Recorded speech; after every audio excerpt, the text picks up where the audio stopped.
This is going to be a comparison between the X-T3 and the Z6 and the Z6, not the Z6 II. The Nikon is the first generation Nikon and the Fuji is, well, the third generation of the Fuji flagship. Right now they're priced very similarly in many parts of the world. So I thought it makes sense to just look at them side by side and understand how they sort of compare with each other. Okay, the first thing, I'll start with the Fuji. So if you're a Nikon shooter, don't get pissed off by seeing that I'm saying a few good points about Fuji, because there are quite a few things to love about the Fuji. And in the second part of the video, I'll talk about what I love about the Z6, right? I primarily shoot Nikon, so I have a sort of, you can say that I have a soft corner for Nikon, but you just cannot ignore a good camera. Now at this point, I'd like to tell you something very important.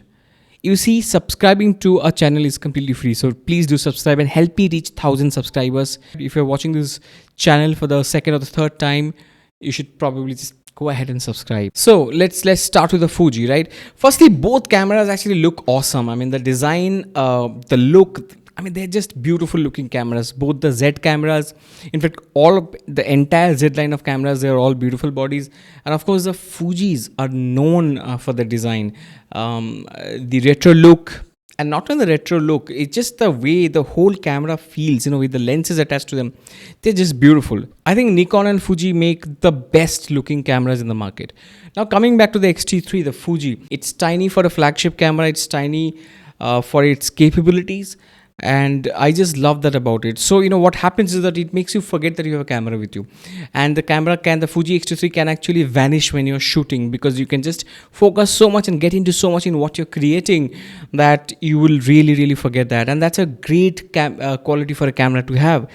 And then just the buttons and dials and the customizability of the Fuji X-T3 is phenomenal. There's just so many buttons to customize. And not only that, even the screen, you can customize the up swipe and down swipe and the right swipe and the left swipe on the Fuji X-T3.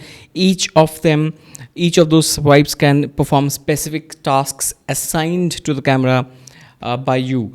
And what a joy it is to have a lever here just in front of the camera to move from autofocus to manual focus, and within autofocus to move from single autofocus single, and to continuous. That's really convenient. It just becomes a muscle memory after a point of time.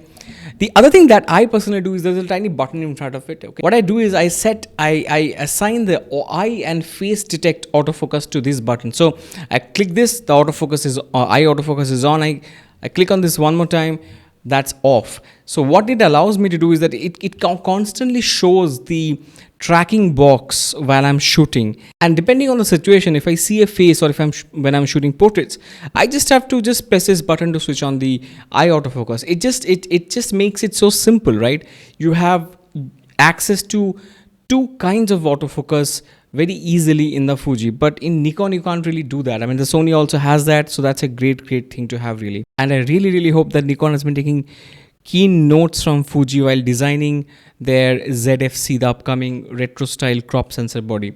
I am very excited and I'm looking forward to that camera. Most cameras come with a tilt up and tilt down screen, right? But the Fuji has this sideways tilt screen.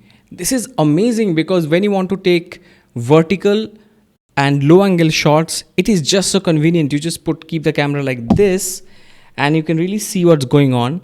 It is absolutely convenient I love this design. I wish more cameras actually came with this design.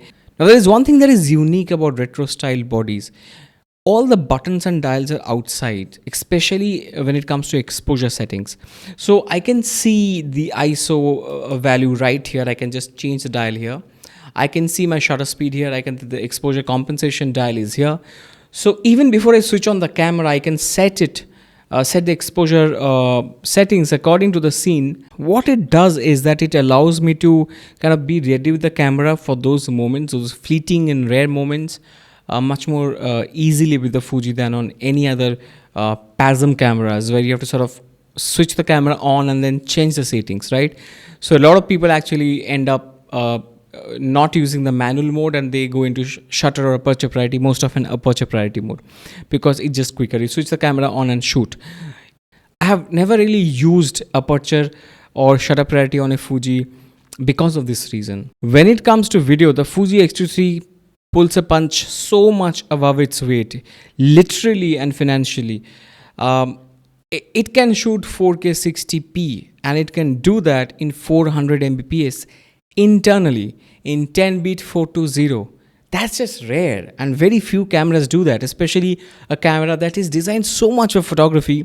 To see the video credential of Xt3, it's just refreshing. And remember, this camera came out in 2018. This is remarkable. The capability of Xt3 when it comes to video is remarkable. The only downside to the video capabilities of Xt3 are really the kind of lenses they have. I don't think they have smooth autofocusing lenses for video yet. I mean, you have to really figure out what lens works with you. You have to figure out the settings.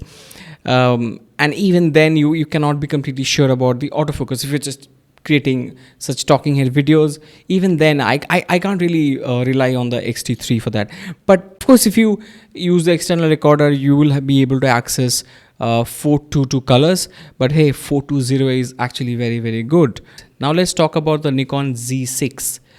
It's a full frame camera, so you automatically have a huge advantage over the Fuji when it comes to low light, both in photo and video. The ergonomics are fantastic. The grip is so good. I mean, despite this being a much heavier camera compared to the Fuji is 539 grams and the Z6 about 670 grams. It still is more comfortable to hold the Nikon for a longer time because of the grip. It's just so much easier to carry the camera for a long time, and despite it having much larger and heavier lenses. The weather sealing is much better. The EVF is beautiful. I mean, I don't know what Nikon has done, the special sauce that Nikon has put in the EVFs. They're just wonderful looking EVFs, right? The screen quality is fantastic. The back screen, the touch sensitivity, the touch feedback on the screens are really top notch. I mean, it reminds me of a top notch like a flagship phone, touchscreen flagship phone, when I use the Z6s and the Z6 II's back screen. They're wonderful. The Z6 also has this top screen that allows you to see critical information. I really love that because it's a quick glance, you know what you're doing. I love the colors. The raw files are wonderful and rich. The lenses are incredibly sharp, so well built and weather sealed. All the lenses are weather sealed so far. The kit lens that you can buy, if you don't buy any other lens, you want to just start with the kit lens. The kit lens that comes with the Z bodies are fantastic. 24-70 f4. It's a phenomenal kit lens. It's got in-body image stabilization. That's a big advantage over many cameras in this price point.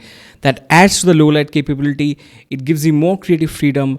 It is so easy to switch between photo and video. It's just a flick of a switch, and the camera remembers the settings for each mode, for both the photo and video modes.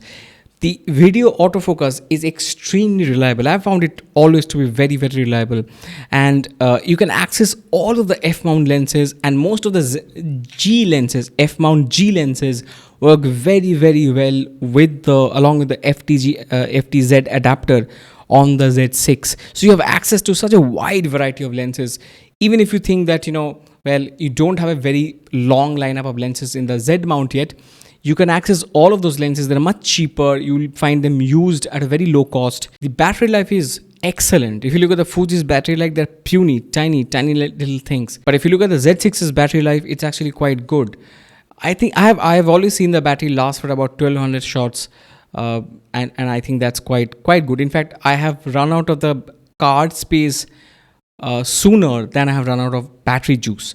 And I'm talking about a 64GB card where I'm shooting both RAW and JPEG fine. In terms of video quality, you can do 4K 30, you cannot do 4K 60, but especially the 4K video quality is excellent. It is really crisp, really nice. There's a bit of over sharpening, but you can actually go into the picture profile and reduce the sharpening applied. It's just digital sharpening. The other big thing about the Z6 is that you can actually output with an external recorder. You can output 12-bit RAW, both B-RAW and ProRes RAW.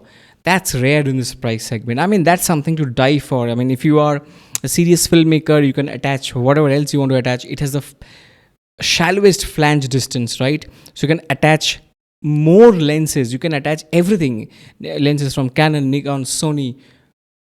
any other brand you can think of, right? Panasonic, you can attach those lenses to the Nikon body and do professional grade filmmaking and video shooting with the help of an external recorder that can actually take 12-bit output from this camera. Unfortunately, the Z6 doesn't have a tally light that the Xt3 has. I think it's an oversight by Nikon and very thoughtful on the part of Fuji. Really thoughtful. Now overall, I think we looked at mostly the strengths of these cameras instead of criticizing the weaknesses of the cameras. I think really that's the right way to approach a decision, because you buy a camera for what it's good for, right? Not for what it's bad at. So if you look at the strengths and the weaknesses, you will find one thing. If you're someone who wants to shoot 12-bit in video and likes easy changing, easy ergonomics, much easier ergonomics, the Nikon is the choice. You will get much better raw files. The raw files are much easier to edit on Lightroom. The lenses are absolutely tremendously sharp and extremely high quality. The Z lenses are magic. So if those are your priorities, then go for the Nikon. And remember, it's a heavier setup. It's probably a bit more investment when it comes to the lenses.